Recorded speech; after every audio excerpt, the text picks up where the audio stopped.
নমস্কাৰ বাইদেউসকল। অসম ৰাজ্যিক অংগনবাড়ী কৰ্মী আৰু সহায়িকা সন্থাই ৰাজ্যৰ অংগনবাড়ী কৰ্মী আৰু সহায়িকাসকলৰ হাতদফীয়া দাবী পূৰণৰ স্বাৰ্থত আজিৰেই প্ৰেছ বিজ্ঞপ্তিখন প্ৰকাশ কৰিছে। হয় বাইদেউসকল, বলক আমি আগবাঢ়ি গৈ অসম ৰাজ্যিক অংগনবাড়ী কৰ্মী আৰু সহায়িকা সন্থাৰ আজিৰেই প্ৰেছ বিজ্ঞপ্তিখনৰ বিষয়বস্তুখিনি ভালদৰে জানি লওঁ। তাৰ আগতে আপোনালোকক এটা অনুগ্ৰহ কৰি লগৰ বান্ধৱীসকলক এই ভিডিঅ'টো শ্বেয়াৰ কৰি আজিৰেই গুৰুত্বপূৰ্ণ খবৰকেইটা জনাই দিব আৰু নতুনকৈ অহা বাইদেউসকলে পৰৱৰ্তী সময়ত ৰাজ্যৰ অংগনবাড়ী কৰ্মী আৰু সহায়িকাসকলৰ বিভিন্ন খবৰসমূহ পোনপ্ৰথমে পাবলৈ অনুগ্ৰহ কৰি আমাৰ এই চেনেলটো ছাবস্ক্ৰাইব কৰি ল'ব। গতিকে বলক আমি আগবাঢ়ি যাওঁ। প্ৰথমতে চাব, দুৰ্ভাগ্যজনক সমস্যা সমাধানৰ সলনি বিভাজনৰ ৰাজনীতি কৰি মুখ্যমন্ত্ৰী মহোদয়ে অসম চৰকাৰখনৰে বদনাম কৰি আছে।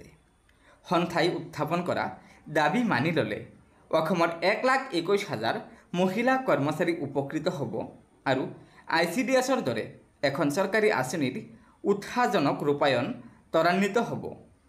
ভাৰতবৰ্ষৰ বিজেপি শাসিত আৰু অনা বিজেপি শাসিত ৰাজ্যসমূহৰ চৰকাৰেও এনে এক ইতিবাচক পদক্ষেপ লৈয়ে ৰাজ্য চৰকাৰৰ তৰফৰ পৰা মাননিৰ ধন বৃদ্ধি কৰি দিছে, গ্ৰেচুইটি আদায় দিছে, চিকিৎসা সাহায্য আৰু অৱসৰকালীন সাহায্যও প্ৰদান কৰিছে। তামিলনাডুত 15 বছৰ কাম কৰা এগৰাকী অংগনবাড়ী কৰ্মীয়ে কেন্দ্ৰীয় আৰু ৰাজ্য চৰকাৰৰ মাননিৰ ধন মিলি মাহিলী 22,000 টকা পৰ্যন্ত আদায় পায়। তামিলনাডু ৰাজ্য ভাৰতবৰ্ষৰ এখন ধনী ৰাজ্য। অসমে তাৰ লগত প্ৰতিযোগিতা কৰা সম্ভৱ নহয়। এই কথা বিবেচনা কৰি অসম ৰাজ্যিক অংগনবাড়ী কৰ্মী আৰু সহায়িকা সন্থাই এগৰাকী কৰ্মীৰ মাননি সৰ্বমুঠ 12,000 টকা, সহায়িকাৰ মাননি সৰ্বমুঠ 7,000 টকা আৰু মিনি কৰ্মীগৰাকীৰ মাননি 10,000 টকা দিব পাৰে বুলি অসম চৰকাৰে মহিলা আৰু শিশু কল্যাণ বিভাগৰ সঞ্চালকালয়ে নৱেম্বৰ 2023 দিয়া আনুষ্ঠানিক প্ৰস্তাৱ মানি লৈছিল আৰু উক্ত আনুষ্ঠানিক প্ৰস্তাৱ কাৰ্যকৰী কৰাৰ দাবীতেই পৰৱৰ্তী কালত অৰ্থাৎ 26 ফেব্ৰুৱাৰীৰ পৰা 17 মাৰ্চলৈকে আন্দোলন কৰিব লগা হৈছিল। অসম চৰকাৰে সংশ্লিষ্ট চৰকাৰী বিভাগৰে সঞ্চালকালয়ে দিয়া এটা প্ৰস্তাৱ আজিলৈকে কাৰ্যকৰী নকৰিলে। মাননীয় মুখ্যমন্ত্ৰীগৰাকীয়ে নিজৰেই নগ্ন ব্যৰ্থতাক ঢাকি ৰাখিবলৈ এতিয়া বিভাজনৰ ৰাজনীতি কৰি আছে। অসম ৰাজ্যিক অংগনবাড়ী কৰ্মী আৰু সহায়িকা সন্থাই অসম চৰকাৰৰ ওচৰত সেয়েহে পুনৰ দাবী কৰোঁ যে সকলো প্ৰকাৰৰ বিভাজনৰ ৰাজনীতি পৰিহাৰ কৰি অসমৰ গৰীব ঘৰৰ মহিলা এই অংগনবাড়ী কৰ্মী আৰু সহায়িকাসকলৰ স্বাৰ্থত বিভাগীয় সঞ্চালকালয়ে দিয়া প্ৰস্তাৱ অতি শীঘ্ৰে কাৰ্যকৰী কৰাৰ পদক্ষেপ লয় যেন। তাৰ পিছত আছে আমাৰ দাবী। 1 নম্বৰত আছে অসম চৰকাৰৰ মহিলা আৰু শিশু কল্যাণ বিভাগৰ সঞ্চালকালয়ৰ প্ৰস্তাৱ মানি অসম চৰকাৰে অতি শীঘ্ৰে অংগনবাড়ী কৰ্মী সহায়িকা আৰু মিনি কৰ্মীসকলৰ মাননিৰ ধন বৃদ্ধি কৰক। 2 নম্বৰত আছে পদোন্নতিৰ ক্ষেত্ৰত থকা বয়সৰ ঊৰ্ধ্বসীমা প্ৰত্যাহাৰ কৰি কৰ্মৰত সহায়িকাক কৰ্মীৰ খালী পদলৈ পদোন্নতি নিশ্চিত কৰক। 3 নম্বৰত আছে সকলো কৰ্মী সহায়িকা মিনি কৰ্মীলৈ চিকিৎসা সাহায্য প্ৰদান কৰক অথবা ESIৰ অন্তৰ্ভুক্ত কৰক। 4 নম্বৰত আছে অংগনবাড়ী কেন্দ্ৰ চামিলকৰণৰ নামত কৰ্মী আৰু সহায়িকাক কৰ্মচ্যুত কৰাৰ ষড়যন্ত্ৰ বন্ধ কৰক। 5 নম্বৰত কৈছে কেন্দ্ৰীয় চৰকাৰৰ চাৰ্কুলাৰ মানি লৈ মুখ্য সেৱিকাৰ খালী পদৰ 50% কৰ্মৰত অংগনবাড়ী কৰ্মীৰ বাবে সংৰক্ষিত কৰক। 6 নম্বৰত কৈছে অৱসৰৰ সময়ত দিয়া এককালীন আৰ্থিক সাহায্য অৱসৰপ্ৰাপ্তিৰ 15 দিনৰ ভিতৰতে আদায় দিয়াৰ ব্যৱস্থা কৰক। সভানেত্ৰী জয়মতী দাস, সম্পাদিকা প্ৰধান ইন্দিৰা নেৱাৰ।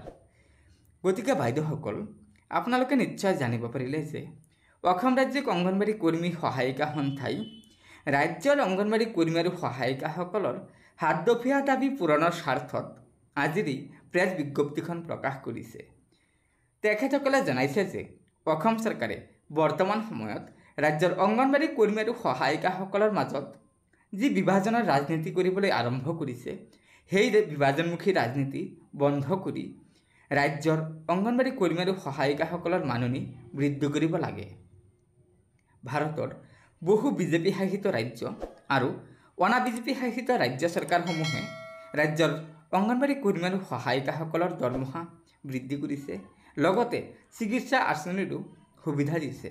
সেয়েহে অসম চৰকাৰকো ওপৰত উল্লেখ কৰা 6টা দাবীৰ মুখ্য দাবী হৈছে অসম চৰকাৰৰ মহিলা আৰু শিশু কল্যাণ বিভাগৰ সঞ্চালকালয়ৰ প্ৰস্তাৱ মানি লৈ অসম চৰকাৰে ৰাজ্যৰ অংগনবাড়ী কৰ্মী আৰু সহায়িকাসকলৰ মাননি বৃদ্ধি কৰিব লাগে।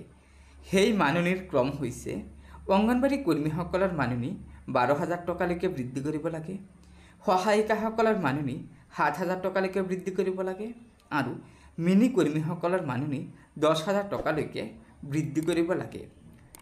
দ্বিতীয়টো দাবী আছিল পদোন্নতিৰ ক্ষেত্ৰত থকা বয়সৰ ঊৰ্ধ্বসীমা প্ৰত্যাহাৰ কৰি অংগনবাড়ী কৰ্মীসকলৰ খালী পদলৈ সহায়িকাসকলক পোনপটীয়াকৈ পদোন্নতি নিশ্চিতকৰণ কৰিব লাগে। 3 নম্বৰ দাবী আছিল সকলো কৰ্মী সহায়িকা মিনি কৰ্মীলৈ চিকিৎসা সাহায্য প্ৰদান কৰিব লাগে অথবা ESIৰ অন্তৰ্ভুক্ত কৰিব লাগে।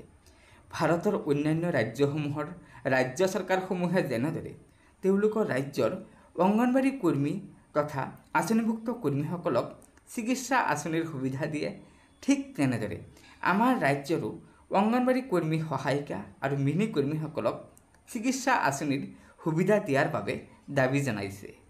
5 নম্বৰ দাবী আছিল কেন্দ্ৰীয় চৰকাৰৰ চাৰ্কুলাৰ মানি লৈ সেৱিকাৰ খালী পদৰ অৰ্থাৎ ছুপাৰভাইজাৰৰ খালী পদৰ 50% কৰ্মৰত অংগনবাড়ী কৰ্মীৰ বাবে সংৰক্ষিত কৰিব লাগে আৰু অতি শীঘ্ৰে ইয়াৰ ব্যৱস্থা কৰিব লাগে।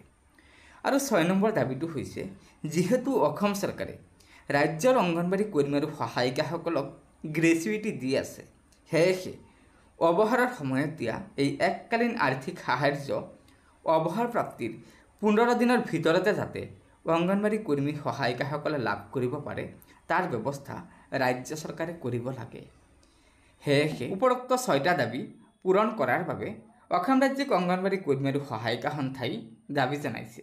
গতিকে আশা কৰিছোঁ অসম চৰকাৰে অতি শীঘ্ৰে ৰাজ্যৰ অংগনবাড়ী কৰ্মী আৰু সহায়িকাসকলৰ দৰমহা বৃদ্ধিকে ধৰি চিকিৎসা আঁচনি প্ৰদান কৰাকে ধৰি যিসমূহ দাবী আছে সেই দাবীসমূহ পূৰণ কৰাৰ স্বাৰ্থত কিবা এটা ব্যৱস্থা গ্ৰহণ কৰিব।